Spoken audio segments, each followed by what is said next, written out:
ప్రకృతి అందించిన విలువైన వనరులు ఎర్రచందనం, శ్రీగంధం. ఇవి భారతీయ సంస్కృతి, ఆధ్యాత్మికతతో కూడా ముడిపడి ఉన్నాయి.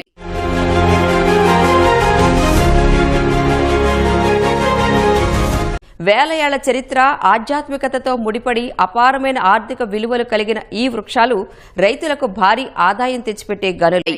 దేశవ్యాప్తంగా ప్రస్తుతం ఎర్రచందనం 20,000 ఎకరాలలో, శ్రీగంధం 90,000 ఎకరాలలో సాగవుతోంది. సుమారు 50,000 మంది రైతులు ఈ చెట్లను పెంచుతూ జీవనం సాగిస్తున్నారు. ప్రపంచవ్యాప్తంగా ఎర్రచందనం, శ్రీగంధానికి డిమాండ్ ఉన్న తరుణంలో ప్రభుత్వం 2025-26లో కీలక సంస్కరణలు చేపట్టింది. మాజీ ఆర్థిక కార్యదర్శి రతన్ పి వాటల్ నేతృత్వంలో ఓ కమిటీ వేసింది. ఆ కమిటీ సిఫార్సుల మేరకు లైసెన్సింగ్ ప్రక్రియ సరళీకరించాలని నిర్ణయించింది. జాతీయ గంధపు చెక్క బోర్డు ఏర్పాటు చేయాలని సిఫార్సు చేసింది.